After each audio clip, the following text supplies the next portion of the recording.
Welcome to IBTV. ముందుగా headlines చూద్దాం.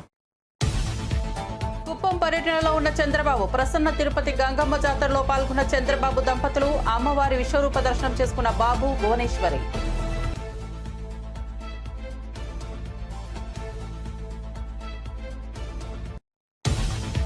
పాకిస్తాన్ కు బుద్ధి చెప్పడంలో కేంద్రం విఫలమైందన్న రేవంత్. అమెరికా ఒత్తిడికి మోదీ ప్రభుత్వం తలొగ్గిందని విమర్శ. ఒక గొప్ప అవకాశాన్ని భారత్ కోల్పోయిందని వ్యాఖ్య.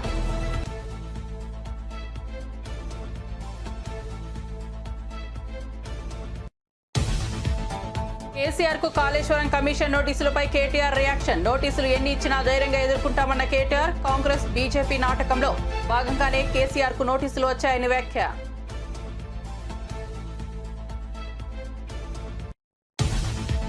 ఏపీకి 5 కుంకి ఏనుగులను అందించిన కర్ణాటక ప్రభుత్వం. కర్ణాటక విధాన సౌధలో ఏనుగులను స్వీకరించిన పవన్ కళ్యాణ్. రాజకీయాలకు అతీతంగా సాయం చేసిన కర్ణాటకకు కృతజ్ఞతలు తెలిపిన పవన్.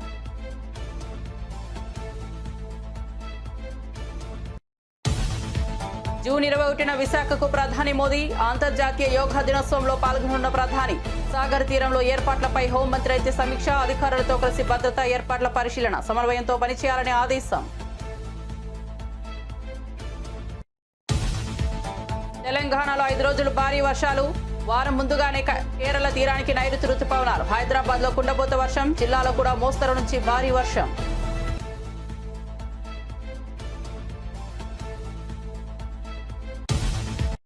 ఇక వార్త వివరాల్లోకి వెళ్తే, స్వర్ణాంధ్ర విజన్ 2047లో ఆరోగ్యవంతమైన, సంపన్నమైన, ఆనందమైన ఆంధ్రప్రదేశ్ లక్ష్యంగా ముందుకు వెళ్తున్నామని సీఎం చంద్రబాబు తెలిపారు. ఈ లక్ష్య సాధనలో భాగంగా యోగానికి విశేష ప్రాధాన్యత ఇస్తున్నామని చెప్పారు. ఆరోగ్యాన్ని మెరుగుపరచడమే కాక మానసిక శాంతిని కలిగించే యోగాను రాష్ట్ర ప్రజల జీవన శైలిలో భాగం చేయాలని ప్రభుత్వ కృషి కొనసాగుతోందన్నారు. అన్ని వయసుల వారికి యోగా అవసరమని, దీనిపై అవగాహన పెంచేందుకు పాఠశాలల నుంచి ప్రత్యేక కార్యక్రమాలు ప్రారంభిస్తామని సీఎం చంద్రబాబు వెల్లడించారు. వాళ్ళలో cascade training Morarji Desai national institute of yoga ఉంది. వాళ్ళతో అసోసియేట్ చేసుకుని ఎక్కడికక్కడ ట్రైనర్స్ ని తయారు చేస్తాం. మనం 2 కోట్ల మందిని ట్రైన్ చేయాలి. కనీసం 3 కోట్ల మందిని టచ్ చేసి 3-4 కోట్లు టచ్ చేస్తే తప్ప, కొంతమంది దైనందిక కార్యక్రమాల్లో బిజీగా ఉంటారు. కొంతమందికి మనం ఎన్ని చెప్పినా వాళ్లకుండే సమస్యలతో దీని యొక్క ప్రాధాన్యత గుర్తించలేరు. కొంతమంది గుర్తించిన వాళ్ళలో చేయాలనే ధ్యాస లేకపోవచ్చు. ఇవన్నీ చెప్తానే ఉంటారు అనేవాళ్ళు కూడా కొంతమంది ఉంటారు. కాబట్టి మినిమం 2 కోట్ల మందికి రీచ్ కావాలని, 2 కోట్ల మంది 21వ తారీఖున అటెండ్ కావాలని అందరూ కూడా ఎక్కడికక్కడ స్కూల్స్ ఇప్పటి నుంచి స్టార్ట్ చేసి, స్కూల్స్ ఓపెన్ చేస్తానే 1 అవర్ ఎవ్రీడే యోగా క్లాసెస్ పెట్టి యోగా టీచ్ చేసి, రాబోయే రోజుల్లో అన్ని స్కూల్స్ లో yoga part of their life career or syllabus లో కూడా పెట్టి యోగాని ప్రమోట్ చేస్తాం. దీనివల్ల నాకు ఒక నమ్మకం ఉంది, ఇది గాని చేయగలిగితే productivity will be very very efficient. Most productivity achieve చేసే పరిస్థితి వస్తుంది, చేస్తాం. ఇవన్నీ చేయడానికి వేరియస్ లెవెల్స్ లో గ్రూప్ ఆఫ్ మినిస్టర్స్ ఒక కమిటీ పెట్టుకున్నాం. ఇక్కడ సత్య గారు, లోకేష్ గారు వీళ్ళంతా కలిసి. అదే మరి స్టేట్ లెవెల్ అఫెక్ట్స్ కమిటీ పెట్టుకున్నాం. District level committee, municipal level committee, mandal level committee, final గా గ్రామ లెవెల్లో కూడా సచివాలయం ఆధ్వర్యంలో అక్కడ పంచాయతీ అవన్నీ కూడా పెట్టి, ఇటు ప్రజాప్రతినిధుల్ని, అధికార యంత్రాంగాన్ని, ప్రజల్ని అందరినీ భాగస్వాములు చేస్తాం. ఆల్ ఏజెస్, ఒక స్టూడెంట్సే కాకుండా ఆల్ వాక్స్ ఆఫ్ లైఫ్ ఉండే లేబర్ దగ్గర నుంచి ఎంతమంది ఇన్వాల్వ్ అయితే అంతమందిని ఇన్వాల్వ్ చేస్తాం. దీనికి డోర్ టు డోర్ క్యాంపెయిన్ చేస్తాం. సచివాలయ లెవెల్లో డోర్ టు డోర్ క్యాంపెయిన్ చేస్తాం. దీన్ని అవేర్నెస్ బిల్డప్ చేస్తాం. బిల్డప్ చేసి రేపు ఎన్ని కూడా culmination international day of yoga 2025 5 లక్షల మంది. దానికి కూడా ఇప్పటి నుంచే ప్లాన్ చేయమన్నాం. ప్లాన్ చేసి ఏ విధంగా రావాలి, ఎక్కడెక్కడ వస్తాయి, ఇవన్నీ కూడా డీసెంట్రలైజేషన్, ఆర్గనైజేషన్ ఒక పర్ఫెక్ట్ ఏమేం చేయాలి అవన్నీ చేస్తాం. ఎంత స్పేస్ కావాలి అవన్నీ వర్కౌట్ చేస్తున్నాం. అవన్నీ చేసి ముందుగానే సిస్టమాటిక్ ప్లానింగ్, ఎగ్జిక్యూషన్ మెటికులస్ గా చేయడం కోసం we're working on this programme. అదే సమయంలో రాష్ట్రం మొత్తం అన్ని ప్లేసులు కలిపి ఎక్కడెక్కడ చేయాలనో ఇయర్ మార్క్ చేస్తాం. Number of places, number of people అవన్నీ కూడా ఇయర్ మార్క్ చేస్తాం. మినిమం 2 కోట్ల మంది పార్టిసిపేటెడ్ గా చేస్తాం.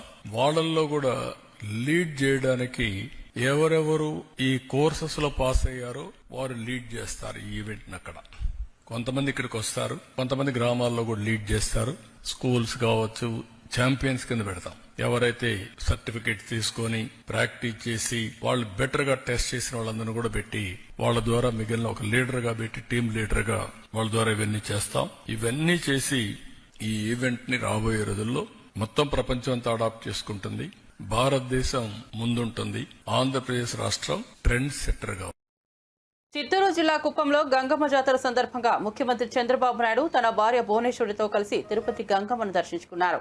అమ్మవారికి ప్రత్యేక పూజలు నిర్వహించి పట్టు వస్త్రాలు సమర్పించారు. రాష్ట్ర ప్రజల శాంతి సమృద్ధి కోసం గంగమ్మ తల్లిని ప్రార్థించిన చంద్రబాబు దంపతులు ఆలయ పరిసరాల్లో భక్తులతో కొద్దిసేపు మాట్లాడారు. అధికారులు మరియు టీడీపీ శ్రేణులు సీఎం కుటుంబానికి స్వాగతం పలికారు. గంగమ్మ జాతర సందర్భంగా ఆలయంలో ప్రత్యేక ఏర్పాట్లు చేసినట్లు దేవస్థానం అధికారులు తెలిపారు. భక్తుల ఉత్సాహంతో గంగమ్మ జాతర వైభవంగా కొనసాగుతోంది.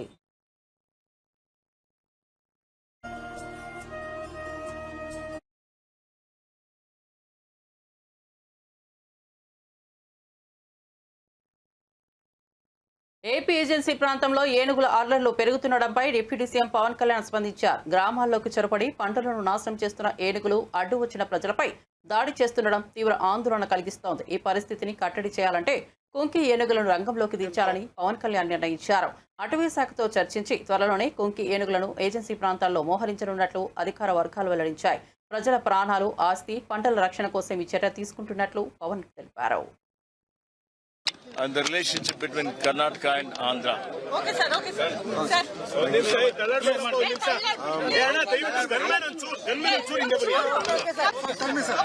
I'm the Honorable Minister of Environment and Forest, Shri Ishwar Khandreji.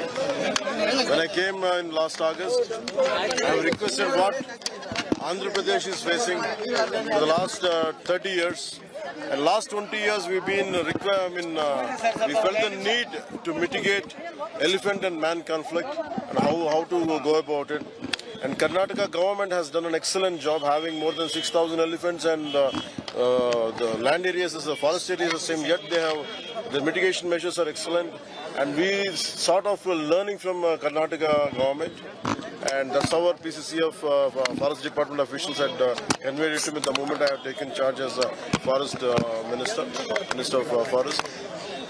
So the moment I approached Honorable Minister for Forest and Environment, Shri Ishwar Khandreji, with a large heart and with a big heart, and he welcomed us, and whatever is needed, he without hesitation, without any second thought, he gave us, and with the blessings of Honorable CM Shri Siddaramaiah ji.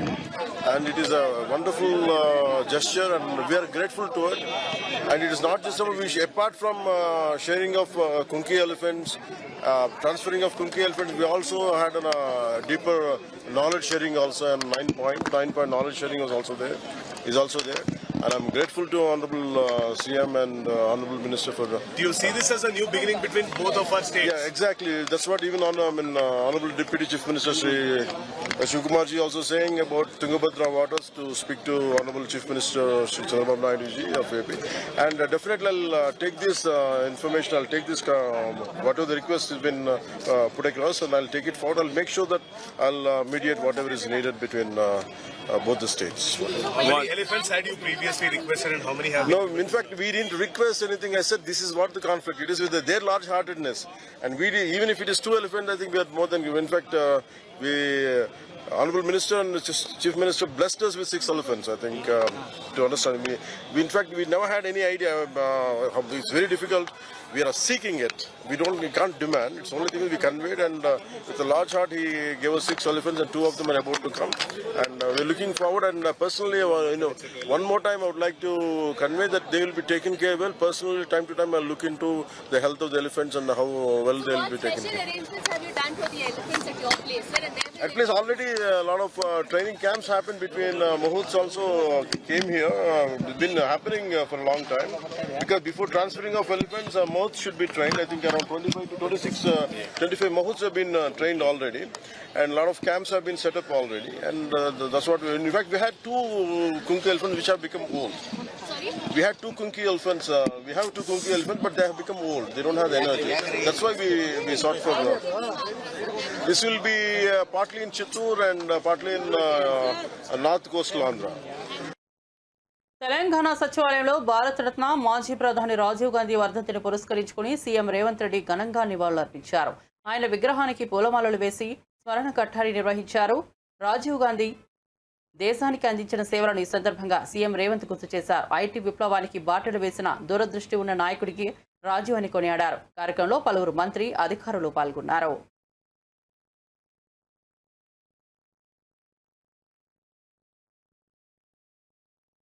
Pahalgam ఉగ్రదాడిపై స్పందించిన Telangana CM Revanth Reddy ఈ విషయంలో Congress party కేంద్ర ప్రభుత్వానికి అండగా నిలుస్తుందని చెప్పారు. అయితే కేంద్రం ఈ దాడిపై తీవ్ర స్థాయిలో స్పందించకపోవడం బాధాకరమన్నారు.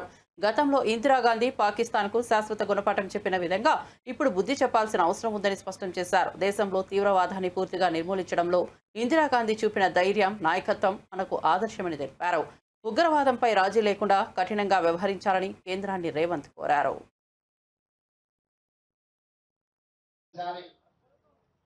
దేశ విభజన సమయంలో ప్రాణాలు అర్పించిన మహాత్మా గాంధీ గారిని గుర్తు చేసుకోవాలి. ఆ తర్వాత 1971లో పాకిస్తాన్ మన మీద పెత్తనం చెలాయించాలి అంటే ఆనాటి ప్రధానమంత్రి ఉక్కు మహిళ శ్రీమతి ఇందిరాగాంధీ గారు పాకిస్తాన్కి బలమైన గుణపాఠం చెప్పడమే కాకుండా పాకిస్తాన్ ని 2 ముక్కలుగా చీల్చి బంగ్లాదేశ్, పాకిస్తాన్ దేశాలుగా ఏర్పాటు చేసి శాశ్వత గుణపాఠం పాకిస్తాన్ ప్రభుత్వాలకు, పెద్దలకు చెప్పడం జరిగింది. ఈ రోజు కూడా దాదాపుగా 54 సంవత్సరాల తర్వాత కూడా ఈ దేశంలో తీవ్రవాద అంశం ప్రస్తావనకు వచ్చిన, ఈ దేశం మీద పక్క దేశాలు దాడి చెయ్యాలనుకున్నప్పుడు తీవ్రవాదుల ముసుగులో, అంతర్జాతీయ ఉగ్రవాదుల ముసుగులో ఈ దేశ పౌరుల మీద దాడి చేసినప్పుడు వాళ్ళని నిర్మూలించడంలో శ్రీమతి ఇందిరాగాంధీ గారే మనకు ఆదర్శం. ఈనాడు మరొక్కసారి ఒక బలమైన నాయకత్వం, ఉక్కు మహిళను దేశ ప్రజలందరూ, దేశ ప్రజలే కాదు ప్రపంచం ఈరోజు వారిని గుర్తు చేసుకున్నారు. ఆనాడు పాకిస్తాన్ మీద యుద్ధం జరిగినప్పుడు అమెరికన్ ప్రెసిడెంట్ శ్రీమతి ఇందిరాగాంధీ గారికి అమెరికాలో సూచన చేసి మేము మధ్యవర్తిత్వం వహిస్తాము అని చెప్పి, మీరు యుద్ధాన్ని ఆపాలి అని చెప్పినప్పుడు విస్పష్టంగా మీకు తెల్ల రంగు ఉన్నది కదా అని చెప్పి మా మీద పెత్తనం చెయ్యాలనుకుంటే భారతదేశం సహించదు. మా దేశం యొక్క సమస్యను, మా భద్రతను మేమే కాపాడుకోగలుగుతాం, మా దేశాన్ని మేము రక్షించుకోగలుగుతాం, మాకెవ్వరి సూచనలు, ఎవరి మధ్యవర్తిత్వం అవసరం లేదని విస్పష్టంగా ఆనాడు శ్రీమతి ఇందిరాగాంధీ గారు చెప్పడం జరిగింది. కానీ పహల్గామ్ లో జరిగిన సంఘటనలు మీరు చూసి, మేమందరం అండగా నిలబడ్డాం కేంద్ర ప్రభుత్వానికి, ప్రధానమంత్రి గారికి సంపూర్ణంగా, మా నాయకుడు మల్లికార్జున ఖర్గే గారు, మా లోక్సభలో ప్రధాన ప్రతిపక్ష నాయకుడు రాహుల్ గాంధీ గారు, సోనియా గాంధీ గారు, భారతదేశం మొత్తం కాంగ్రెస్ పార్టీ శ్రేణులు కేంద్ర ప్రభుత్వానికి అండగా నిలబడి మన వీర జవానులను, పాకిస్తాన్ మన మీద కాలు తుగ్గితే శాశ్వత గుణపాఠం చెప్పమని అండగా నిలబడ్డాం. దురదృష్టవశాత్తు కేంద్ర ప్రభుత్వం వెనుకడుగు వేసింది, వచ్చిన అవకాశాన్ని సద్వినియోగం చేసుకోకుండా. మొట్టమొదటిసారి దేశ విభజన సమయంలో ప్రాణాలు అర్పించిన మహాత్మా గాంధీ గారిని గుర్తు చేసుకోవాలి. ఆ తర్వాత 1971 ఆళ్లగడ్డ మినీ మహానాడులో తాను చెప్పిన మాటలను వక్రీకరించారని భూమా అఖిలప్రియ ఆగ్రహం వ్యక్తం చేశారు. తాను చంద్రబాబు, లోకేష్ లను ఉద్దేశించి మాట్లాడలేదని స్పష్టం చేస్తూ తప్పుడు ప్రచారాలు చేస్తున్నారంటూ విమర్శించారు. మండల కన్వీనర్ శ్రీకాంత్ రెడ్డికు పదవి ఇవ్వాలని పార్టీ అధిష్టానానికి సూచించామని చెప్పారు. ఏఎన్ఆర్ చికెన్ సెంటర్ చనిపోయిన కోళ్ల మాంసాన్ని అమ్ముతున్నారని ఒక ఎమ్మెల్యేగా తాను చూస్తూ ఊరుకోనని హెచ్చరించారు. ఎవరు తప్పుడు వార్తలు సృష్టిస్తున్నారన్న విషయం తనకు స్పష్టంగా తెలుసని, వీరిపై పార్టీ నేతల దృష్టి సారించాల్సిన అవసరం ఉందన్నారు. నా పదాలైతే ఇవే. దానికి నేనేదో ఎవరిని రానియను, ఆలగడ్డ నియోజకవర్గంలో నేను నాకు చెప్పకుండా పదవులు ఇస్తే నేను రానియనను, లేకపోతే పార్టీని ఉద్దేశించి నేను ఏదో అన్నానని చెప్పి వార్తలు రావడము కరెక్ట్ కాదు. ఎందుకంటే ఎవరు చేపిస్తున్నారో, ఎవరు టీవీ వాళ్ళకి వీడియోలు ఇచ్చి డబ్బులు ఇచ్చి చేపించారనేది కూడా నాకు సమాచారం ఉంది. అంటే ఎవరి గురించి మాట్లాడితే వాళ్ళే దాని పబ్లిసిటీ ఇచ్చుకుంటారు కదా. మాకు తెలియదని మాత్రం దయచేసి అనుకోకండి. ఎవరు వెనకాల నుంచి చేస్తున్నారో అందరూ తెలుసు. ఆలగడ్డ నియోజకవర్గం స్థాయి నుంచి రాష్ట్ర స్థాయి వరకు మా వెనకల జరిగేది అన్నీ తెలుసు. మా టైం వచ్చేదానికి మేము వెయిట్ చేస్తున్నాం అంతే, అవన్నీ బయట పెట్టడానికి. సో సాక్షి దాన్ని ఏ విధంగా పబ్లిసిటీ ఇస్తుందనేది కూడా మామూలుగా జిల్లా స్థాయిలో రాయాల్సిన న్యూస్ మా భూమా అనంగానే స్టేట్ వైడ్కి వెళ్ళిపోయింది. గత 4-5 సందర్భాల్లో ఈ 4-5 న్యూస్లు కూడా సాక్షి ఎక్కడ జిల్లా స్థాయిలో కవర్ చేయట్లే, రాష్ట్ర స్థాయిలో కవర్ చేస్తుంది మాది. మంచిదే అది కూడా. ఈరోజు సాక్షి వాళ్ళపైన మేము కేసు వేశాము, వాళ్ళ ఆఫీస్ ముందర ధర్నా చేశామనేది వాళ్ళకు కూడా ఎక్కడో గుచ్చుకొని ఉంటుంది. దాన్ని తగినట్టుగానే ఉండేవి లేని ఉన్నట్టుగా కూడా వాళ్ళు సృష్టిస్తున్నారు. మమ్మల్ని రాజకీయంగా ఎదుర్కోలేని వాళ్ళు కూడా ఇది అడ్వాంటేజ్ తీసుకొని పార్టీకి మాకు ఏదో చిచ్చు పెట్టాలని చెప్పి చాలామంది కొన్ని దశాబ్దాల నుంచి ప్రయత్నం చేస్తున్నారు. నేను ఒకటే చెప్తున్నా, మీరు ఎన్ని జన్మలు ఎత్తినా, మీరు ఏం చెప్పినా ఏం చేసినా పార్టీకి మేము దూరం కాము. పార్టీ మమ్మల్ని, మీలాంటి వ్యక్తుల కోసం పార్టీ మమ్మల్ని దూరం పెట్టదు. మీరేదో హడావిడి చేసి ఎన్నికలకు ముందు కూడా ఇంతే హడావిడి చేసినారు. ఎన్నికలకు ముందు కూడా ఇట్లాగే లేనిపోనివన్నీ రాసినారు, చెప్పినారు, పెద్ద సీన్ చేసినారు. ఏమైంది? ప్రజలకి మా మీద నమ్మకం ఉన్నింది, పైన నాయకులకి మా మీద నమ్మకం ఉన్నింది. దానికి తగినట్టుగానే ఈరోజు మేము గెలుచుకోవడం జరిగింది. ప్రెస్ మీట్ పెట్టాం కాబట్టి ఇది కూడా మీ దృష్టికి మాట్లాడాలా. మామూలుగా అయితే నేను దీనికి పెద్ద ఎక్స్ప్లెనేషన్ ఇవ్వకూడదని అనుకున్నాను. ఏదైతే మొన్న రమిజా అని చెప్పి ఒక మహిళ, ముస్లిం మహిళ, ఆమె గురించి మీడియాలో ఇష్టం వచ్చినట్టు అంటే మీరు మహిళలు అనేది ఎట్లాగో మీరు మర్యాద ఇవ్వట్లేదు. ఆఖరికి ఆమె గురించి ఛానళ్ళల్లో మామూలుగా ఆమె ఎప్పుడు బుర్కా వేసుకొని వస్తుంటుంది. ఆమె మొన్న బాధపడుతుంది. టీవీలలో ఆమె ముఖము ఏ విధంగా అన్ని ఛానల్స్లో చూపించడం జరిగిందో, ఒక ముస్లిం మహిళగా నా ముఖం అట్లా చూపించడం అనేది ఏందక్క అని చెప్పి ఆమె కూడా కళ్ళలో నీళ్లు పెట్టుకొని ఏడవడం జరిగింది. అవును, ఆమె తెలుగుదేశం పార్టీకి సంబంధించిన ఆమెనే. మొన్న ఏదో ఆడియో లీక్ అయింది అని చెప్పి, ఏంది ఆడియో లీక్? దాంట్లో మామూలుగా వ్యాపారాలు చేసుకున్న వాళ్ళు గట్టిగా మాట్లాడుకుంటారో, మెల్లిగా మాట్లాడుకుంటారో, బుజ్జగించుకుంటారో, ఏం చేసుకుంటారో వాళ్ళు వ్యాపారాలు చేసుకున్న వాళ్ళు మాటలు. దానికి తెలుగుదేశం పార్టీకి ఏం సంబంధము? దానికి మాకేం సంబంధము?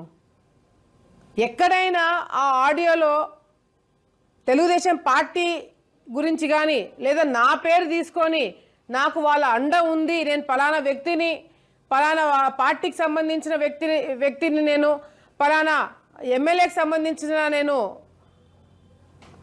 ఆ వ్యక్తిని అని చెప్పి ఎక్కడైనా ఆ ఆడియోలో బెదిరించడము ఎక్కడైనా చూసినారా? ఒక మహిళ గట్టిగా మాట్లాడితేనే బెదిరింపా? ఒక మహిళ గట్టిగా మాట్లాడితేనే మీరు కానీ నా పదాలైతే ఇవే. దానికి అనంతపురంలో టీడీపీ ఎమ్మెల్యేల దౌర్జన్య తీవ్రంగా ఖండిస్తున్నామని వైఎస్ఆర్సీపీ పంచాయతీరాజ్ విభాగం రాష్ట్ర అధ్యక్షుడు వెన్నపూస రవీంద్రారెడ్డి తెలిపారు. అనుమతి లేకుండా జెడ్పీ చైర్మన్ బోగు గిరిజమ్మ ఛాంబర్లోకి ఎమ్మెల్యేలు ప్రవేశించడాన్ని ఆయన తప్పుపట్టారు. ప్రజా సమస్యలపై ముసలి కన్నీరు కారుస్తున్న టీడీపీకి చంద్రబాబు ఫోటోపై ఉన్న శ్రద్ధ సూపర్ 6 హామీల అమలులో కనిపించడం లేదని విమర్శించారు. జెడ్పీ సీఈఓ రామచంద్రారెడ్డిపై ఎమ్మెల్యేల దౌర్జన్యం సరైనది కాదన్నారు. ప్రజాప్రతినిధులు ప్రజా సంస్థలను గౌరవించాల్సిన బాధ్యత ఉందని స్పష్టం చేశారు. అధికారిక వ్యవస్థపై దాడులకు టీడీపీ పాల్పడడం బాధాకరమన్నారు. అనంతపురం మడక్సిర శాసనసభ్యులు ముగ్గురు ఈరోజు జిల్లా పరిషత్కు 11:30కు వచ్చి 11:30కు సమావేశానికి వచ్చి అక్కడి నుండి నేరుగా జిల్లా పరిషత్ చైర్మన్ ఛాంబర్కి వెళ్లి ఒక బీసీ మహిళ, వైఎస్ఆర్ కాంగ్రెస్ పార్టీ నుంచి ఎన్నికైనటువంటి మహిళ జిల్లా పరిషత్ చైర్మన్గా కొనసాగుతుంటే ఆమె అనుమతి లేకుండా ఆమె ఛాంబర్లోకి వెళ్లి అక్కడ జగన్మోహన్ రెడ్డి గారి ఫోటో ఎందుకు పెట్టిందని చెప్పి నానా యాగి చేసి ఈరోజు వీళ్ళేనా ఎమ్మెల్యేలు అంటే ఇట్లాంటి వాళ్ళనే ఎన్నుకునింది అని చెప్పి ప్రజలందరూ కూడా ఆశ్చర్యపోయేటువంటి పద్ధతిలో, దిగజారినటువంటి పద్ధతిలో ప్రవర్తిస్తూ జగన్మోహన్ రెడ్డి గారి ఫోటోని తీసేయండి, బయటేయండి అని చెప్పేసి నానా బీభత్సం సృష్టించడం జరిగింది. అయ్యా, మీరు ఈరోజు పబ్లిసిటీ కోసం వచ్చారా, లేదంటే ఈ జిల్లా ప్రజల సమస్యల పరిష్కారానికి ఈ రాష్ట్ర ప్రభుత్వం ఏం చేయాలా, కేంద్ర ప్రభుత్వం నుంచి ఏం తీసుకురావాలా, ఈ జిల్లా ప్రజలకు ఎట్లా న్యాయం చేయాలా అని చెప్పి ఆలోచన చేయడం కోసం వచ్చారా, కేవలం పబ్లిసిటీ కోసం వచ్చారా? తెలుగుదేశం పార్టీ స్టాండ్ ఏంది అని చెప్పి ఈ సందర్భంగా నేను అడుగుతా ఉన్నా. ఈ రోజు కూడా గ్రామాల్లో మౌలిక సదుపాయాలు లేక, ఈ రోజు కూడా రైతన్నలకు అకాల వర్షాలతో ఈ రోజు పంట అంతా తీవ్రంగా నష్టపోతా అంటే ఏ ఒక్క రైతన్న కూడా ఈరోజు తెలుగుదేశం పార్టీ ప్రజాప్రతినిధులు ఈరోజు ఏ ఒక్క రైతన్నని పరామర్శించి ఓదార్చినటువంటి చరిత్ర మీకుంది అని చెప్పి నేను అడుగుతా ఉన్నా. లేదు, కనీసం కింద పైన కేంద్రంలో రాష్ట్రంలో మీరే ఉన్నారు కదా, మరి ఈ రైతన్నలకు నష్టపోయినటువంటి వాళ్ళకి ఎక్కడైనా హెక్టార్కో లేకపోతే ఎకరానికో ఇదిగో ఇంత ఆర్థిక మొత్తం మేము సాయం చేస్తాం, ఈ రైతన్న కుటుంబాలని మేము నిలబెడతామని చెప్పి ఎక్కడైనా ఒక్క కుటుంబానికి మీరు అండాదండాగా నిలబడినటువంటి చరిత్ర మీకుంది అని చెప్పి అడుగుతా ఉన్నా. అదేవిధంగా ఈరోజు ఉపాధి హామీ కూలీలకు పనులు లేక ఈరోజు ఉపాధి హామీ కూలీలకు వెళ్తా ఉంటే రైతు కూలీలకు ఈ రోజు కూడా వాళ్లకు వేతనాలు ఇవ్వలేనటువంటి పరిస్థితి. దీని మీద మీరు మాట్లాడగలుగుతారా? ఈరోజు ఆర్డీటీ ఈ రోజుకి రెన్యువల్ గాక ఈరోజు లక్షలాది మందికి సహాయ సహకారాలు అందించేటువంటి ఆర్డీటీని గొంతుకొస్తా ఉంటే ఈరోజు జిల్లా పరిషత్ సమావేశంలో ప్రశ్నించడానికి, అడగడానికి, తీర్మానం చేయడానికి మీకు మనస్సు అంగీకరించలేకపోయింది అని చెప్పి ఈ సందర్భంగా నేను అడుగుతా ఉన్నా. నిన్న చిలమత్తూరులో మీ సాక్షాత్ ఎంపీడీఓ ప్రభుత్వ అధికారి తెలుగుదేశం పార్టీ నాయకులు, మీ పార్టీ నాయకులే దాదాపు 1,60,00,000 రూపాయలు తెలుగుదేశం పార్టీ నాయకులు ఊడ్చేసుకున్నారు, దోచేసుకున్నారు. ఈ గ్రామాలను ఎట్లా డెవలప్ చేయాలని చెప్పి వాపోతా ఉంటే ఈ రోజు ఆ యొక్క అవినీతి పట్ల ఎందుకు ఈ రోజు మీరు ప్రశ్నించలేకపోతా ఉన్నారు అని చెప్పి ఈ సందర్భంగా నేను అడుగుతా ఉన్నా. ఈ రోజు హంద్రీనీవాకు సంబంధించి కావచ్చు, సాగునీరు కావచ్చు, త్రాగునీరు కావచ్చు, ఇట్లా అనేక రకాలైనటువంటి ఈ రోజు మెడికల్ అండ్ హెల్త్ అనేక రకాలైనటువంటి అంశాలు ఉంటే అన్ని అంశాలను కూడా పక్కన పెట్టి ఈ రోజు ఒక మహిళ ఈ రోజు బీసీ అందాల పోటీలో మంత్రులు పాల్గొనడంపై వస్తున్న విమర్శలను తప్పుగా చూడవద్దని ఎమ్మెల్సీ అద్దంకి దయాకర్ స్పష్టం చేశారు. కొన్ని ఈవెంట్స్ కి శాఖ సంబంధిత అధికారులు, ప్రజాప్రతినిధులు హాజరు కావడం అవసరమని పేర్కొన్నారు. బీజేపీ బీఆర్ఎస్ నేతల విమర్శలకు ఊతమిచ్చేలా నారాయణ చేస్తున్న వ్యాఖ్యలు సముచితమైనవని అభిప్రాయపడ్డారు. తెలంగాణ సంస్కృతి సంప్రదాయాలను ప్రపంచానికి తెలియజేయడంలో అందాల పోటీలు ఒక వేదికగా మారుతున్నాయని తెలిపారు. ఈ విధమైన కార్యక్రమాలను విమర్శించడానికి బదులు వాటి ద్వారా రాష్ట్రానికి వచ్చే గుర్తింపును గమనించాలని సూచించారు. విమర్శలు కాదు, ప్రోత్సాహమే అవసరమన్నారు. అందాల పోటీల విషయంలో మంత్రులు పాల్గొంటుండని నారాయణ గారు చేసిన స్టేట్మెంట్ అనేది ఒకసారి సరిచూసుకోవాల్సిన అవసరం ఉందని చెప్పి వారికి విజ్ఞప్తి చేస్తున్నాం. ఎందుకంటే శాఖాపరమైన సంబంధాలు ఉన్న మంత్రులు కానీ శాఖాధికారులు మాత్రమే ఆయా ఈవెంట్స్కు సంబంధించి పాల్గొనడం జరుగుతుంది. ఇప్పుడు రామప్ప దేవాలయం దగ్గర సందర్శన ఉందనుకోండి, కొండా సురేఖ గారు ఉండాల్సి వస్తుంది. ఇతరత్ర పర్యాటక సంబంధించిన అంశాలు వచ్చినప్పుడు వారు జూపల్లి గారు ఉండాల్సి వస్తుంది. ఇంకా ఏవైనా అలాంటి సందర్భాల్లో మంత్రులు వాళ్ళ యొక్క ప్రజెన్స్ అవసరం ఉంటూనే ఉంటారు తప్పితే అందాల పోటీల చుట్టూ తిరగాల్సిన అవసరం లేదు. శాఖాపరమైన అంశాలు చాలా ఉన్నాయి. అటు సరస్వతి పుష్కరాలే కాకుండా ఇతరత్ర ఏవైతే ప్రభుత్వ కార్యక్రమాలు ఉన్నాయో వాటికి సంబంధించి పర్యవేక్షణలో ఉన్నారు. అటు ఒరిజినల్ సిటీలో జరిగిన విషాదం వైపు కొంతమంది మంత్రులు ఉంటున్న పరిస్థితిని గమనించాల్సిన అవసరం ఉంది. బీజేపీ బీఆర్ఎస్ నాయకులు చేసే స్టేట్మెంట్స్కు ఊతమిచ్చేటట్టుగా నారాయణ గారి స్టేట్మెంట్ ఉందనేది అంశం గమనించాలి. ఇంకొకటి ఏంటంటే భాగస్వామ్య పార్టీగా వారు ప్రశ్నించే హక్కు కూడా కలిగి ఉన్నప్పుడు కూడా వాటితో తెలంగాణ సంస్కృతి, తెలంగాణ జాతీయ గీతం, తెలంగాణ యొక్క కల్చర్ అనేది ప్రపంచ దేశాలన్నిటికీ ఇప్పుడు పోతున్న అంశాన్ని మీరు గమనించండి. ఇలా కేవలం అందాల పోటీలు అంటే అందాల యొక్క ప్రదర్శన కాకుండా సంస్కృతి సాంప్రదాయాల్లో భాగం చేసి తెలంగాణ అస్తిత్వాన్ని ప్రపంచవ్యాప్తంగా చూపిస్తున్నవని గమనించాల్సిందిగా వారికి కోరుతున్నాం. అందాల పోటీల విషయంలో మంత్రులు పాల్గొంటుండని నారాయణ గారు చేసిన స్టేట్మెంట్ అనేది ఒకసారి సరిచూసుకోవాల్సిన అవసరం ఉందని చెప్పి వారికి విజ్ఞప్తి చేస్తున్నాం. ఎందుకు పార్వతీపురం మన్యం జిల్లా సాలూరు పట్టణంలో జరుగుతున్న శ్రీ శ్రీ శ్రీ శ్యామలాంబ అమ్మవారి వార్షిక జాతర వేడుకల్లో భాగంగా నిర్వహించిన సిరిమాను ఊరేగింపు కార్యక్రమం గ్రాండ్గా సాగింది. 5 లక్షల మందికి పైగా భక్తులు ఇందులో పాల్గొని అమ్మవారి కరుణా కటాక్షాన్ని కోరుకున్నారు. ఊరేగింపు సమయంలో ఆలయ ప్రాంగణం భక్తులతో నిండిపోయింది. శక్తి స్వరూపిణిగా శ్యామలాంబ తల్లి తేజస్సుతో భక్తులు మంత్రముగ్ధులయ్యారు. పోలీసులు, వాలంటీర్లు భద్రతా ఏర్పాట్లు పగడ్బందీగా నిర్వహించారు. స్థానికుల సహకారంతో కార్యక్రమం శాంతియుతంగా పూర్తయింది.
హైదరాబాద్లో మలక్పేట, సికింద్రాబాద్, బోయిన్పల్లి, బంజారాహిల్స్, యూసఫ్గూడ, ఎర్రగడ్డ వంటి ప్రాంతాల్లో భారీ వర్షం కురిసింది.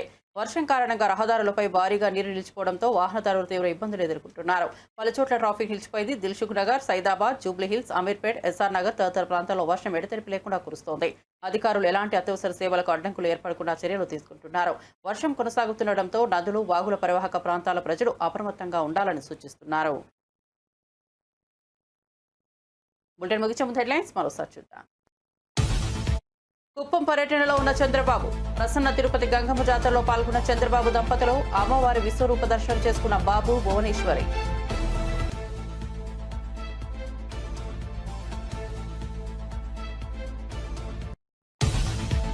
పాకిస్తాన్కు బుద్ధి చెప్పడంలో కేంద్రం విఫలమైందన్న రేవంత్ రెడ్డి. అమెరికా ఒత్తిడికి మోదీ ప్రభుత్వం తలగ్గుందని విమర్శ. ఒక గొప్ప అవకాశాన్ని భారత్ కోల్పోయిందని వ్యాఖ్య.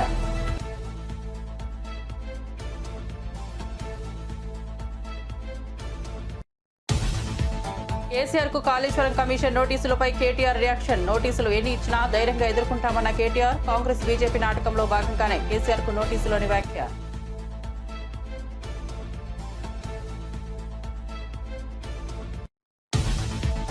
ఏపీకి 5 కుంకి ఏనుగులను అందించిన కర్ణాటక ప్రభుత్వం. కర్ణాటక విధాన సౌధలో ఏనుగులను స్వీకరించిన పవన్ కళ్యాణ్. రాజకీయాలకు అతీతంగా సాయం చేసిన కర్ణాటకకు కృతజ్ఞతలు తెలిపిన పవన్.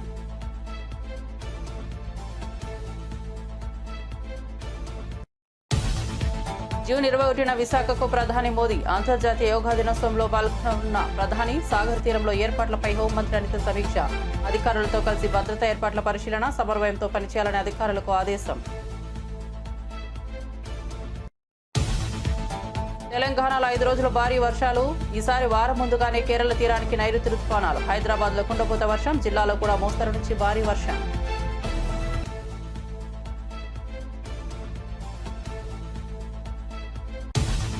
మరిన్ని అప్డేట్స్ కోసం చూస్తూనే ఉండండి IBTV.